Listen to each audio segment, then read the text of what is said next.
Just when you thought the story couldn't get any more interesting, it does. My name is Stephen, by the way, for those of you who don't know me. And I have the privilege in this series to preach from one of the texts in the book of Daniel once a month, and we're here in chapter 9. There's a thought leader, Christian thought leader by the name of Gavin Ortlund, and he has written this about a commentary of one of C.S. Lewis's lesser known books called That Hideous Strength. And there's a character in that story by the name of Mark, and Mark has a moment where he has an awareness of that which is transcendent. And then he describes, as he's looking kind of from hindsight back to the life that he had lived, and this is what he says. Mark looked back on his life not with shame, but with a kind of disgust at its dreariness. He was aware, without even having to think of it, that it was he himself, nothing else in the whole universe, that had chosen the dust and broken bottles, the heap of old tin cans, and here it is, the dry and choking place. And so what Lewis did 50 years ago was he was kind of prophetic about describing the lived possibility of the modern person. He's essentially saying here that this is the personification of the modern experience. In other words, we live in a dry and choking place.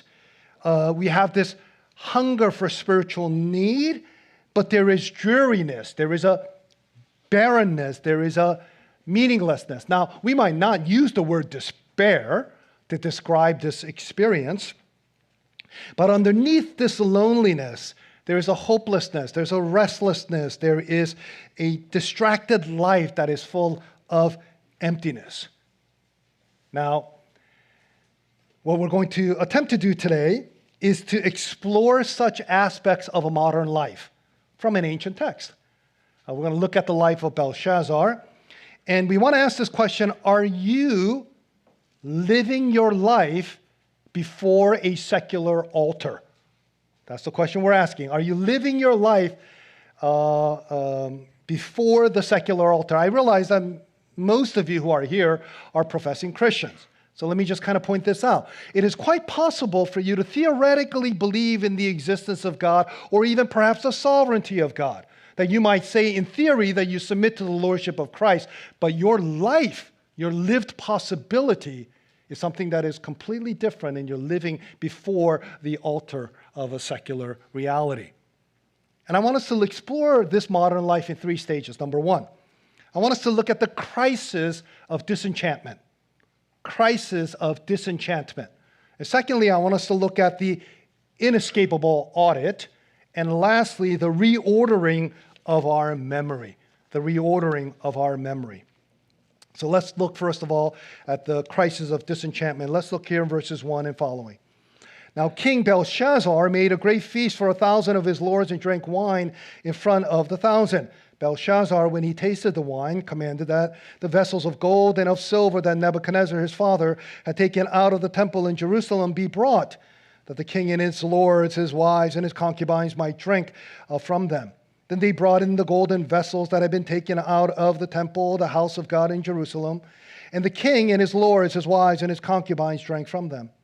They drank wine and praised the gods of gold and silver, bronze, iron, wood, and stone. And immediately the fingers of a human hand appeared and wrote on the plaster of the wall of the king's palace opposite the lampstand, and the king saw the hand as it wrote. Then the king's color changed, and his thoughts alarmed him. His limbs gave way, and his knees knocked together. The king called loudly to bring in the enchanters, the Chaldeans, and the astrologers. The king declared to the wise men of Babylon, whoever reads this writing and shows me his interpretation shall be clothed with purple and have a chain of gold around his neck, and shall be the third ruler in the kingdom. Then all the king's wise men came in, but they could not read the writing or make known to the king the interpretation. Then King Belshazzar was greatly alarmed, and his color changed, and his lords were perplexed. Let me give you a little bit of background here, what's going on. Because there's nowhere else for a period of time in history, there was no other account, historical account of this character, Belshazzar. So, of course, you know what's going to happen. A skeptical world, skeptical historical kind of industry will say, oh, this individual never really lived. The Bible just kind of fabricated and made it up, just like they do with all the other stories, until archaeology, of course, confirms the veracity of what the Bible says about historical accounts. And there was a cylinder, it's like a cuneiform writing on a clay tablet, a cylinder called the Nabonidus cylinder. And sure enough, in that cylinder, it refers to this person, Belshazzar. Okay, this is just to encourage you, for those of you who are Christian, that the Bible is historical. These things are not made up, okay, even though they might not be recorded in other places. Now, Belshazzar made a great feast for 1,000 of his lords and drank wine in front of the 1,000. Now, why is that significant? Because Belshazzar was not technically the king. Now, they referred to him as a king, and it was perfectly legitimate to refer to him that way, but he was the crown prince. The king actually was Nabonidus, his father, who for whatever reason was hanging out somewhere in Arabia for a decade, and that explains some things. My father not present in his life. He's a young man at this particular time, probably early 30s, and his grandfather, Nebuchadnezzar, the great conqueror and emperor and the king of the greatest dynasty at that particular time, Babylon, that he had died and had not been around for about 23 years when we're being introduced here in chapter 5.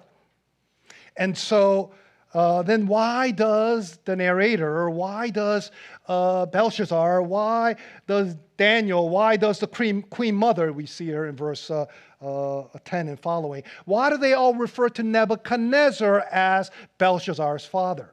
Now, this is pretty simple. If you come from an ancient Near Eastern culture, there are times when you'll refer to your own lineage, you'll refer to your own tribe, and you will refer to those who had all sorts of influence in that family's line, and referring to that person as the pater familias, the one who is the fatherly figure, the patriarch of that particular clan. We do that even with Abraham now. We say Father Abraham, right? Some of you remember that? And so just as Elisha, the great prophet, referred to his mentor, Elijah, the prophet, as a father, that wasn't his biological father, but it was his spiritual father. So it's completely legitimate for them to use this kind of language. In essence, a predecessor, right? Not necessarily biological father. And now, why do I mention all these things? Because we have a person here who is extremely insecure. There is a crisis of disenchantment even within his own internal existential struggle. He's trying to figure out, who am I? What is my identity? How do I relate to the things that are around me? I'm living under the shadow of the great Nebuchadnezzar. People keep referring to him as my father. Well, he's technically my grandfather. My father, Nabonidus, is an absent father. He's nowhere to be found. He hasn't been around for a decade. And what we see here at the foot of what's going on here, at the walls of Babylon, and remember, Babylon was an impressive empire. Their walls, the outer walls of the city of Babylon, 300 plus feet high, 20 feet thick. I mean, it was not easy to penetrate. These seem impenetrable, even greater than the walls of Gondor. I mean, we see this, and we see here that Belshazzar should have been extremely secure in knowing, even though there was another empire by the name of the Persian Empire, they were eventually going to sack Babylon in a matter of months, possibly weeks. We're not quite sure. Around 539 is when they fell. Jerusalem was sacked by Babylon around 587, probably desecrated the temple, 586. Nebuchadnezzar has not been around the scene for 23 years, and now we have Belshazzar, not the real king, but the vice regent, deputy ruler, with an absent father, trying to run this empire. Would you feel insecure? Not sure if he were quite up to the task. And so what happens when people are insecure? What happens when they're afraid? When they know that, I mean, of course he knew that they were 50 miles away. A matter of days or weeks before that the Persian Empire will come and sack Babylon. So what does he do? He responds not like his great-grandfather, the great-grandfather, Nebuchadnezzar. He conquered empires. What does Belshazzar do? What does he do? He throws a party. He knows how to throw a party, right? Hey, what's your accomplishment? Man, I threw a really, really good party. And there's no recording in history to suggest that even Nebuchadnezzar threw this kind of party. That he has thousands of people. Think about it. He's about to get sacked, and he's in denial. He's completely oblivious to what's going on, although he knew. He wanted to pretend that he didn't know. And he brings all of his wives and concubines. We don't know how big his harem was, but my guess it was pretty large. When you bring concubines into the party, even in an ancient world, that was not necessarily the appropriate thing to do. Oftentimes, they were behind the scenes. But he brought the wives and the concubines. This guy is saying, I'm going to do whatever I want. I'm going to hold this God here, this tiny little Yahweh, the God of Israel. I'm going to hold him in this vessel, this goblet made of gold and silver, which we have confiscated from the temple, which we conquered 23, 24 years ago. And now I'm going to show you who is in power, until he realized he wasn't in power. This is the plight of this man. He thought he was big, but he was actually quite small. And so in the midst of his sensuality and his pleasure, with his spiritual defiance, we're able to see a picture of what it's really going on. And let me also point out that the narrator is contrasting Belshazzar with Nebuchadnezzar. Nebuchadnezzar was an impressive person. Right? Let's be honest here. He was an impressive emperor and a king. And when he saw the dreams and the presence of this living God of the Bible describes it in Daniel 2 and earlier on in chapter 4 that he was troubled and frightened. But when Belshazzar sees the writing on the wall, yes, that's where we get that phrase, the writing on the wall. When he sees the hand, the finger, the hand, the writing on the wall, you know what he does? He becomes totally undone. It's not as though he just starts feeling a little awkward. He's completely undone. How do we know this? Because in the Aramaic, this is what it says literally in verse, let's look in verse 6. Then the king's color changed and his thoughts alarmed him. His limbs gave way and his knees knocked together. And what this is saying literally is that the knots of his joints were loosened. That's what it means. So this is kind of a idiomatic expression. And the color changed in his face. By the way, can we just throw up Rembrandt's great painting of Belshazzar? Can we do this here? Look at that. Look at his eyes, right? Rembrandt, my favorite painter of all times. But look at him. Look at his eyes. Like he sees the writing on the wall there, right? We'll get to that in a moment. And look at the pale face of that woman, right? Look at the wine that's coming out from the goblet. They're engaged in sacrilege against the holy vessels of the living God. And you know what happens to him? His knots of the joints were loosened. What this meant was that he lost control of his bodily functions. You know, sometimes when people get really nervous, they overly sweat, and they get up and there's a wet patch. I know, seems a little bit disgusting for us to describe, but temporary incontinence, right? He wet his pants. I think this is what happened. We're not 100% sure. But utter humiliation. By the way, he's throwing this party, and then he sees this, and he's kind of, completely alarmed. And then to make things worse, to humiliate him even more, to kind of impress upon his insecurity when he was already feeling utterly insecure, was that his mama shows up at the party.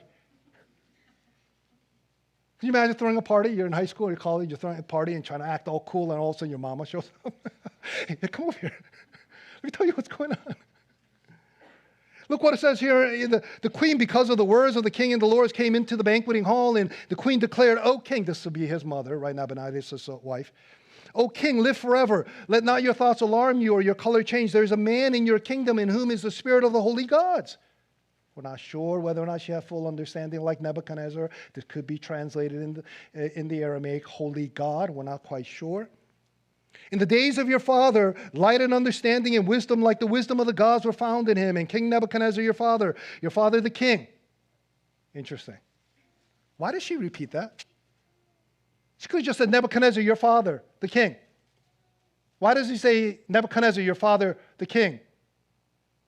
The king, your father.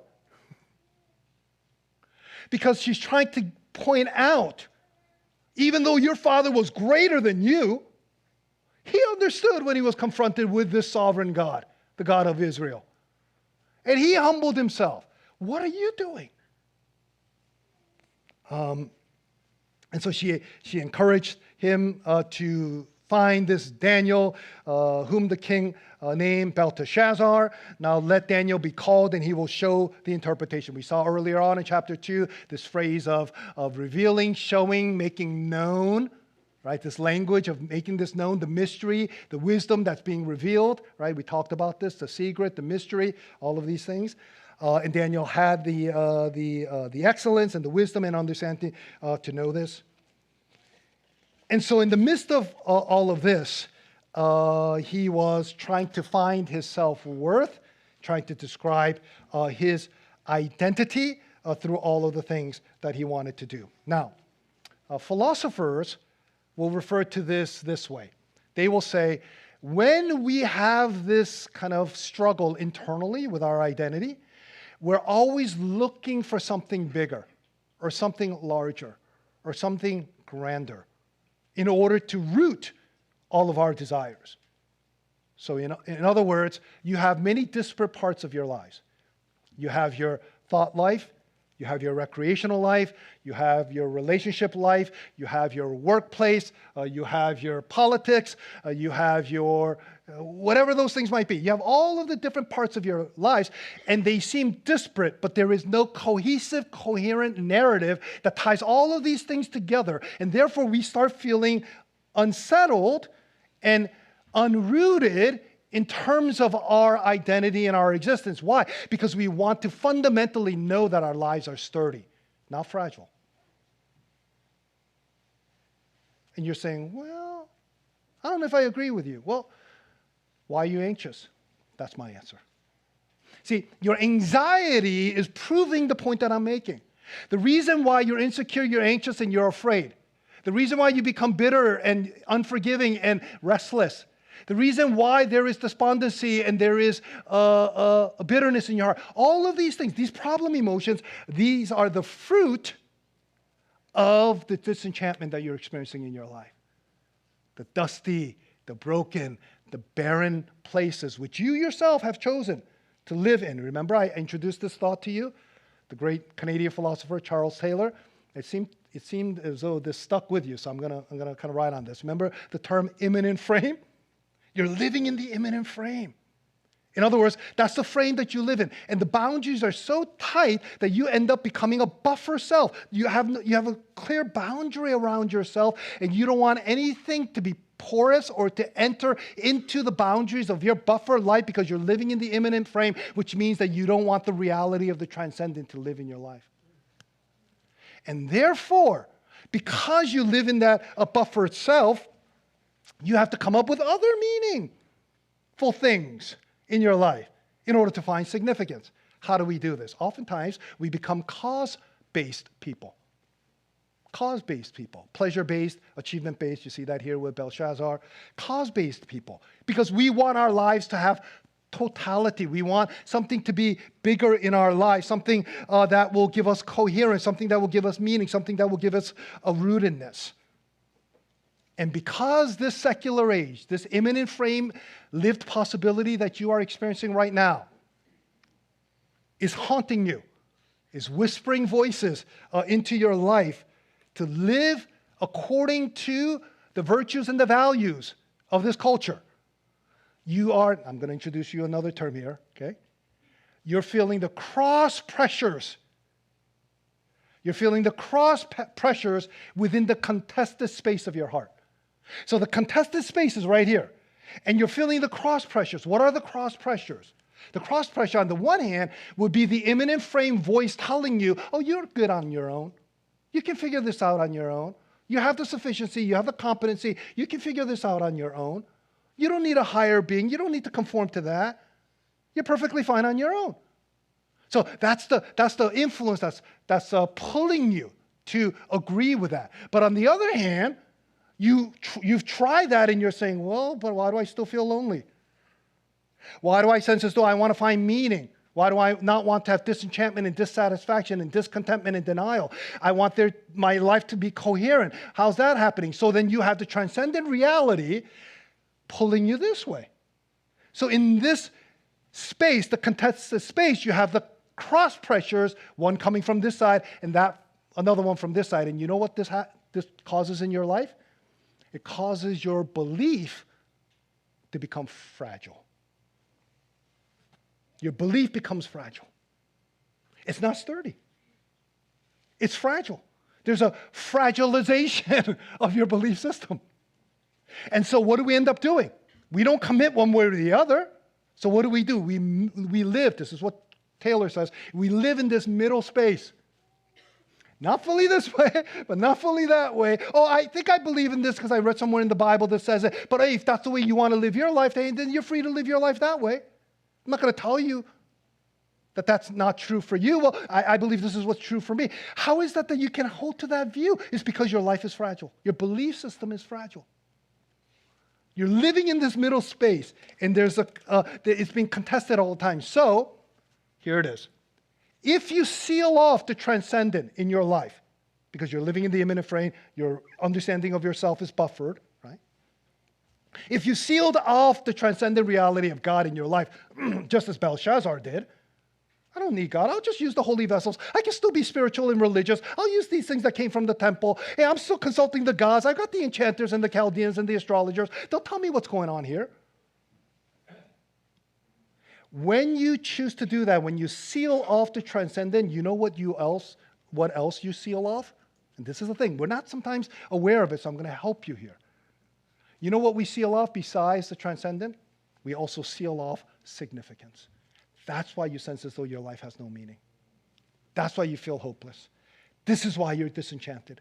This is why you're always disappointed. And you're wondering whether or not life has greater meaning than this. You feel hopeless. You feel distracted. You're dissatisfied. There is this, what some philosophers will call a spirit or a mood of ennui.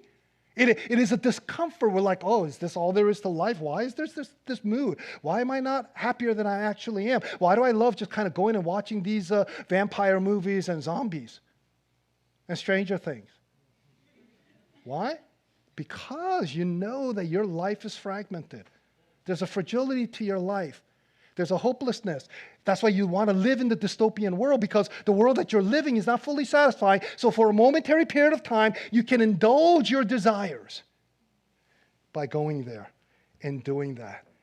And Taylor calls this a sense of flatness. Your life just seems flat. There's a malaise, an uneasiness, a disenchantment. And if I may say it this way, no magic. When was the last time you felt this? Oh, my life has magic. My life is like so full of hope and joy. You woke up this morning feeling disenchanted. And C.S. Lewis says, when he's writing his stuff on hope, he says that it has evaded us. The it. You know what that it is?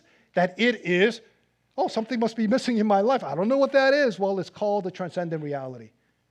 When you have pushed out this God, and you use all of the different discontent strategies, right? Discontent strategies, then this is what ends up happening. Belshazzar, and to a large extent ourselves, that we blame other people, we blame the system, we blame institutions, we blame our parents. As I've said over and over again, and I'm saying this on behalf of older parents, there's an expiry date on how long you can blame your parents for all of your life's problems. Okay? Yes, we screwed up. We admit that. We take responsibility. But at some point, there needs to be moral agency. There has to be personal responsibility. At some point, you've got to say, yep, that's the brokenness of the world. You can't just blame the system, blame that tribe, blame this political system, blame this particular generation, blame the institution. Or sometimes you get to a point where you just despair. And then you blame yourself. I hope there are some of you who are wrestling with this, because I've got a great message of hope for you. It's coming.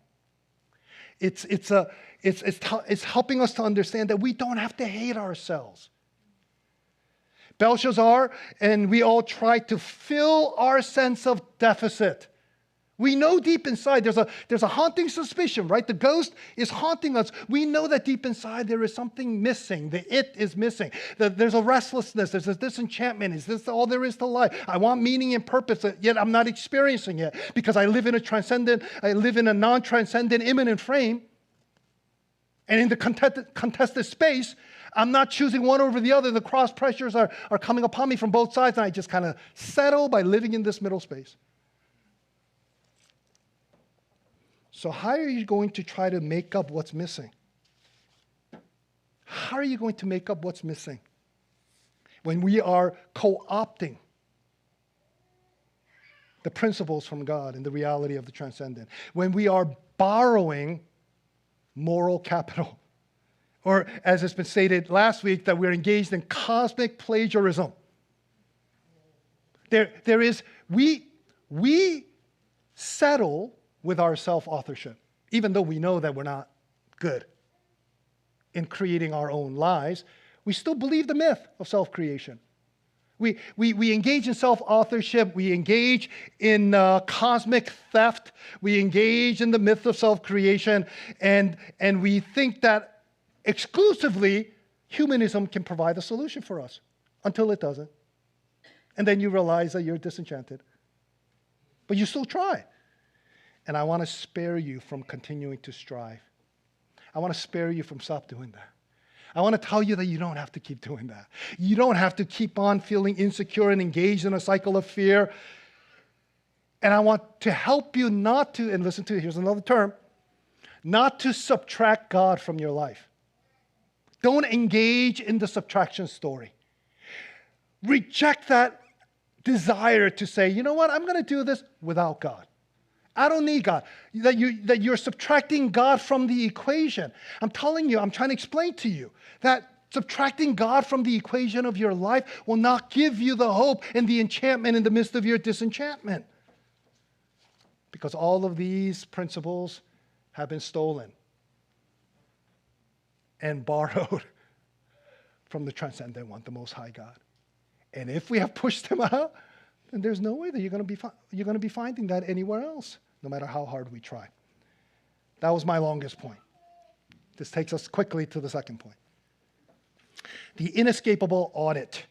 In other words, Belshazzar was audited, he was judged, he was held accountable for his rebellion, for his sacrilege, his spiritual moral deficiency, his insufficiency, his inadequacy, his inability to measure up, a failure to grasp the divine reality. Look what it says here in 17. So after he repeats the same thing he did to the Chaldeans and the astrologers, he repeats that to, by the way, let me just say this here. It's interesting. He says in verse 13, that Daniel was brought in before the king, and look at this. He says, you are that Daniel. Why can't he just say, hey, Daniel? You are that Daniel. And it says here, one of the exiles of Judah. Why do you have to include that? Like Daniel doesn't know? He's living in exile? Just to make it clear, hey, I'm the king, and you're just somebody that we brought from exile. Okay, let's make sure. You see how petty he is? He's in his early 30s, right? When you're younger, you tend to be petty like that at times. And not that older people can't be petty. And then here's an older, wise man, Daniel, probably late 70s, most likely early 80s. And this is what he says to him. I have heard.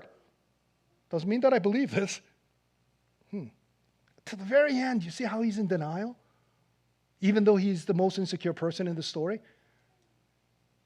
Right there, he's throwing this party, and he's the most insecure person. He's the host of the party, but yet he's still insecure. Could you potentially be the host of your party and you're radically insecure? Who are the party crashers coming into your party? Who are they? For him, it was his mama. It was the prophet Daniel. It was the living God. It was the finger, the writing on the wall. Who are those people for you? Don't reject the party crashers. They're there to help you to align your reality so that you will not continue to live under the spell of disenchantment. Someone has to come and break the spell for you. And so he comes, And again, he says in verse 16, but I have heard that you give. I don't know if you can do it, but this is what I heard. My mama told me. And then look at what Daniel says in verse 17. The poise, the balance, the security, the settledness, the wisdom that you see in this older man. Look how he responds. Let your gifts be for yourself. Wow. I know this is kind of narrative, right? But just imagine. He's an exile from Judah, older man, this young punk king, right, who's in charge of everything, albeit he's not the true king. And he comes and tells them, okay, you're going to have to do this. Remember what Nebuchadnezzar did. He put out a death warrant for those people who couldn't do these things. And Daniel's just kind of like, oh, those things you want to give? Don't need those things. Give it to someone else. By the way, but this is what I will tell you. Look what he says in verse 18. O king, the most high God. Why is that important? For Daniel, his point of reference was always back to God, not to himself. It wasn't self-referential. It wasn't to other people. It wasn't to get the approval of the people who thought, wow, Belshazzar throws a great party, or look at this impressive showing of his power.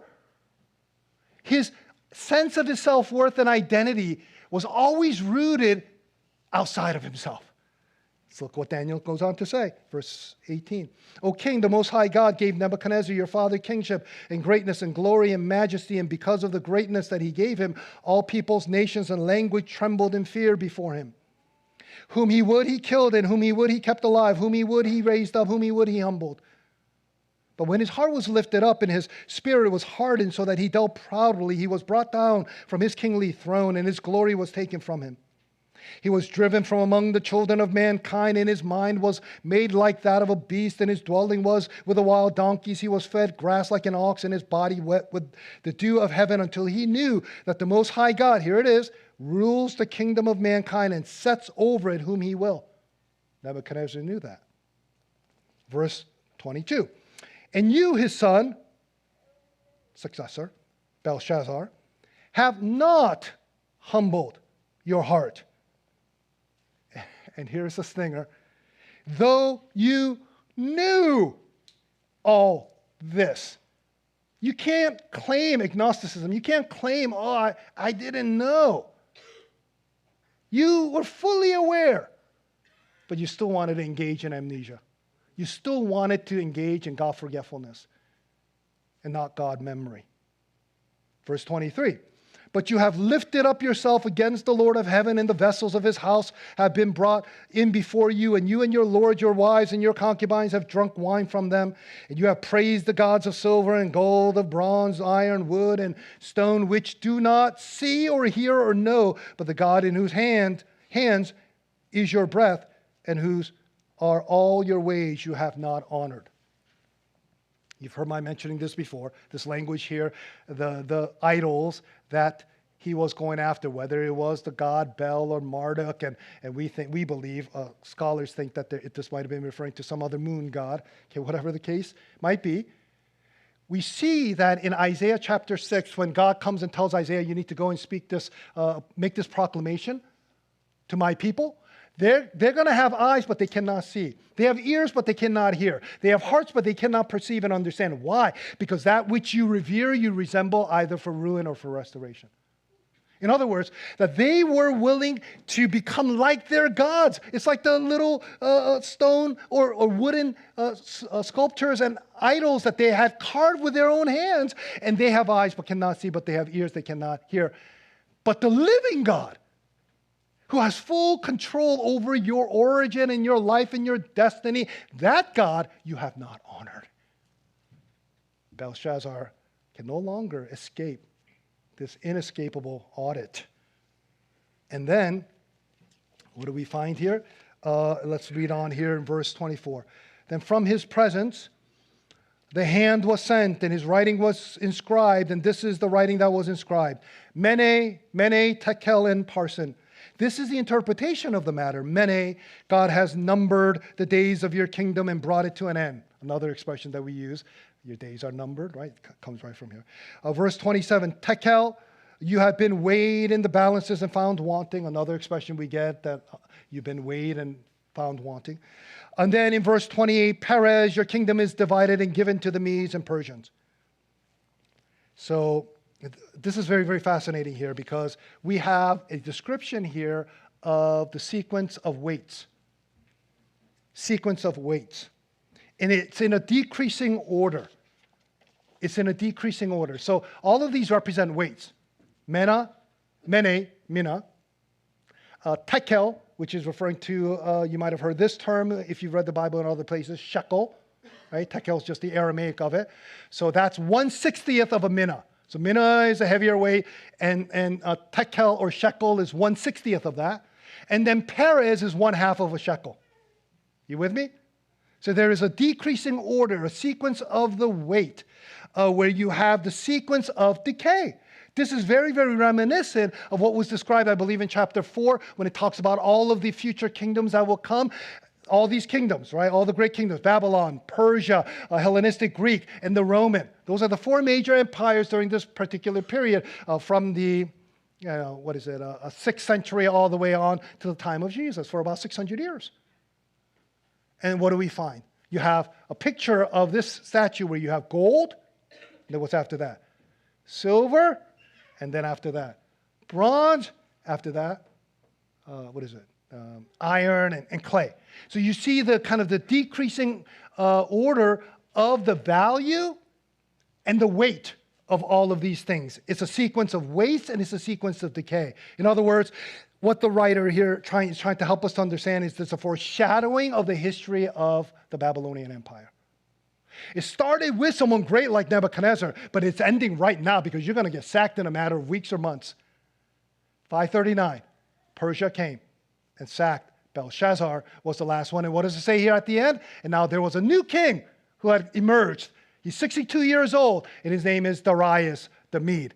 And I'm not the one who's going to preach the subsequent text, but Darius the Mede is another way to refer to Cyrus, the Persian king. It's the same character. And so what does this mean? It means here, mene, God has counted and numbered your days. Your time is up, Belshazzar. Tekel, you have been weighed and found wanting. You don't measure up. You cannot measure up. And here's the ultimate audit for your rebellion and for your inadequacy and for your moral deficiency. And Perez, your kingdom is divided and taken, and it will be given to someone else.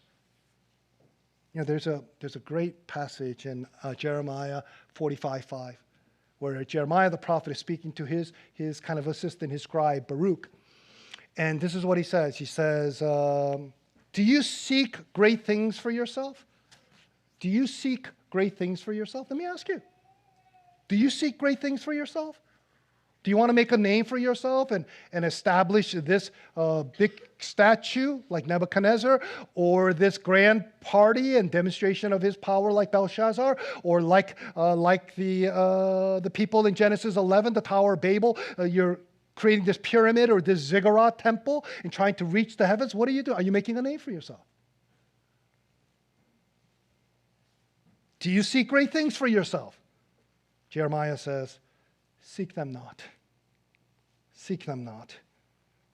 The human condition is being weighed. It's an insurmountable problem that we all have, and we must come to recognize this of our inadequacy and our deficiency. That Belshazzar was over and over again trying to prove himself through the display of his power, which led to fragility. And what does he do? He puts people down like Daniel because he's so insecure. By the way, people who put other people down, they're the most insecure people. You see, the most secure people are fine with criticism. Most of us are not good with criticism. No one likes to receive criticism. We love encouragement, but we're not good with criticism. Why? Because we have a fragilized life. We're fragile people. Right? Even if I said that to you and some of you are saying, hey, you didn't give me a trigger warning, I didn't feel safe, you're proving my point. See, people can't speak the truth around you because you have clinicalized everything because you live in a therapeutic world. The reality is that if there are people God has placed in your life as party crashers and they're speaking the truth in love, you should be grateful for that because they're doing it because they care about you. Don't reject the party crashers. Look within. Mortify the cross pressures of your middle world. Don't give in to the temptation of the imminent frame. Recognize that which Belshazzar didn't recognize. What happens after all of this thing? After the judgment came and the inescapable audit came, you would think that, hey, perhaps if you're listening to this narrative for the very first time, hey, is he going to respond like Nebuchadnezzar? And then you know what he says? He just says, okay, remember what I promised earlier? Just do that with him. And then he dies. I'm like, what kind of ending is that to your pathetic life? I mean, if at this point he said, oh my goodness, I should have known. I engaged in gospel amnesia and God forgetfulness, and I should have believed in the true God, the Most High God who revealed himself to my grandfather, the great Nebuchadnezzar, and I'm also going to humble myself because I believe that this God can set up kingdoms and bring down kingdoms. He doesn't do that. Let me pause here for a moment by saying, some of you at this point are saying, this is the reason why I don't like this God. I understand. You know, in some ways I can empathize with that. Not because it's theologically accurate, but because I was there at one place in my life. I'm like, what kind of God is it? Why can't he just love us and forgive us? What's the big deal? Let's just move on. Because God is holy. He is holy. He can't compromise his holiness. And by the way, you want this God, if he does really exist, and he does, you want this transcendent God to speak the truth and to be a God of justice. And you're saying, oh, I'm not so sure. I just want it to be a God of loving, the God who loves.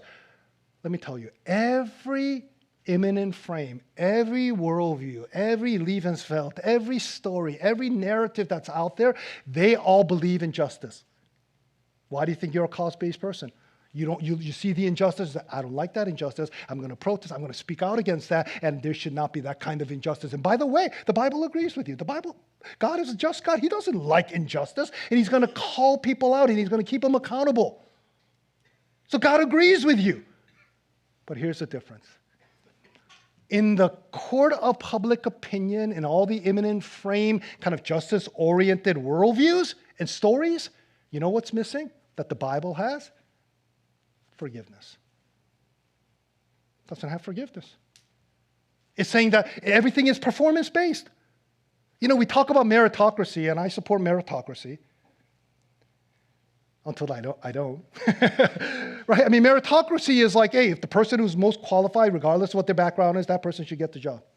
I believe that. However, if it works that way, performance-driven, okay, you have the resume, you have the skills, you have the background, you have the academic pedigree, that's great. But it works the other way too. Meritocracy works the other way too. So if you don't have those things, then you're a loser. You're rejected. What were you even thinking applying to this place? Get out of here. What were you thinking? You have no shame, right? You see, the immanent frame is ruthless. It does not forgive. It has no place. But guess what? And here's the beautiful reordering of our memory. Here's the gospel story. Here's what's beautiful about it. Apostle Paul says in Romans 3:26, I think, he says, this God, this transcendent God, in the person of Jesus Christ, that he is just and the justifier of the one who puts their faith in Jesus Christ. See, every other immanent frame will say, okay, here's justice, even though that form of justice is incomplete. But that's it. That's all they have. Justice. Cancel that person. They disagree with our virtues, and that person's not part of our tribe. That person's the oppressor. We're going to reject that person. There's no place for that person.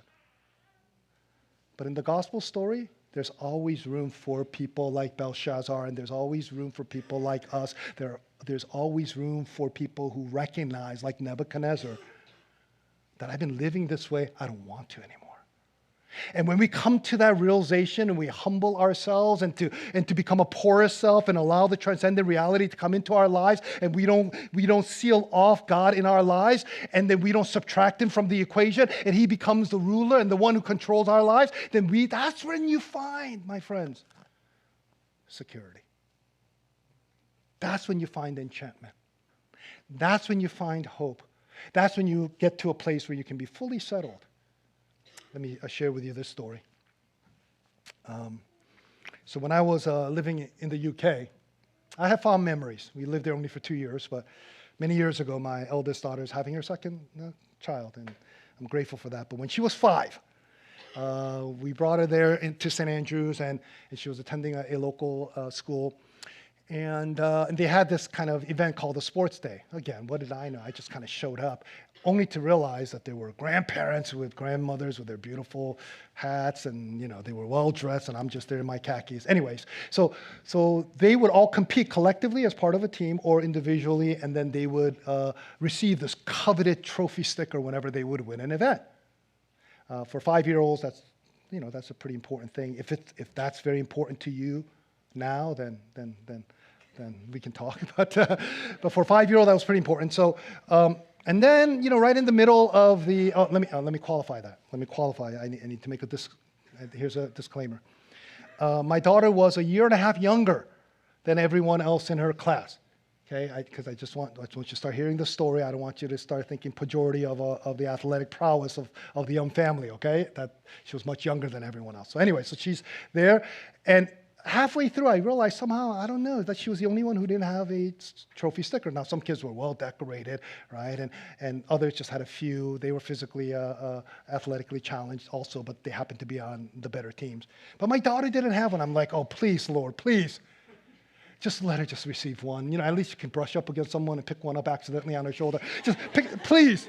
My daughter, is sensitive and she's aware of these things. And until the end of the entire event, and she, along with I'm sure a few other struggling athletes, didn't have any at all. So she came down off the pitch with her head down, and we got into the car and drove down a couple of miles, and we went into our home, and she ran up to her room. So what am I going to do? Here's a father-daughter moment. And I got to go up there and do my fatherly duties. And I went in there. I said, honey, I'm so proud of you. Your mother is so proud of you. You did great. You used those little legs and you ran. And you were great. And I think your younger sister was, I think she's proud of you as well. And this is what she said. In the midst of that, she said, Daddy, in her beautiful Scottish accent, she said, Daddy, I said, do you know why I didn't run fast today? And I said, why is that, honey? Because of my trainers. I'm like, excuse me? Because of my sneakers. Because you bought me cheap sneakers. And now, that hurt my heart because, number one, it was true. I was a poor doctoral student, and I had bought those sneakers from Woolworth, right? So many of you who are in your 20s, you don't even know what Woolworth is, right? Because it's out of business, right, for a reason, right? Because they sold cheap sneakers. And so I bought that from her, and then at that moment, my mind and my thoughts went somewhere else. I said, what kind of institution are they running here in the UK? Back in the United States. Right now I'm sounding like that obnoxious American. I said, in America, we give a participation trophy before the events start so that everyone feels accepted and not marginalized, right? But in the midst of all that, thankfully, the Lord spared my poor thinking, and he reminded me, tell her a greater story. This was 26, 27 years ago. And it still stirs my affections. I told her, I said, honey, let me tell you a greater story. See, the struggle that you have right now is because you so desperately want to be accepted and approved, and rightfully so, because we're human beings. We want to be loved. We don't want to be lonely. We want to be accepted and approved. But if you start thinking in this way, then forever you're never going to be fully satisfied or fully accepted. Because your acceptance will always be rooted in your performance. And let me tell you, there will be moments, many moments like today, when you're not going to perform as well as what others expect of you. I'm sure I didn't say it all like this, but this is the gist, okay? But God gives us a greater story. See, it's not as though he says, you perform and I'm going to give you the verdict, that he gives us the verdict in Jesus Christ because Jesus on the cross was tackled for us. He was weighed and found wanting. Even though he was full of glory, he still emptied himself in a descending order. Actually, in Philippians chapter 2, look at the descension of the order here. Our desire for finding identity is always ascending. If I do this, if I perform this way, if I perform that way. But in Philippians 2, we see the descending order. He was in the form of God, but he did not consider equality with God something to be held on to tightly. But what happened? He became nothing. He emptied himself, not of his deity, but of his rights. And he was willing to do that even to the point, humbled himself even to the point of death on a cross. You see how God, incarnation, came in the form of a human being. He was a servant. He was humbled. He died. Death on a cross. He came in the descending order, and we always want to ascend. And to the degree that we see that this Son of Man who was full of honor and dominion and power and majesty, as it's described in Daniel chapter 7, of the Son of Man who is Jesus. The Son of Man did not come to be served, but to serve and to give his life as a ransom for many. That Son of Man laid down his life. So rather than Nebuchadnezzar and Belshazzar keep looking at themselves, and the language says here, lifted up themselves, John says in John chapter 3 and John chapter 12, the Son of Man was lifted up. That is a reference to the crucifixion, my friends, not to the resurrection. That the way that God is able to address our identity and to absorb the judgment that we deserve is through the subversive way. That this king brings a royalty that's paradoxical. That this king is willing to lay down his life for those who should be judged because we have an inescapable audit. Where are we going to be? How are we going to respond? The only way that you can respond, and the only way that you would want to respond, even if you don't believe this, you would want this to be true. That living in this disenchanted world, in the broken places and the barren places, will not give you the satisfaction and the hope and the coherence you desperately want. And the only way that you're going to get that is to be able to know that you're fully known, but also fully loved. If you're fully known, but not fully loved, then that is a superficial relationship. If you're fully loved, but not fully known, then that's a superficial, wait. The other one is a scary relationship because you're not loved.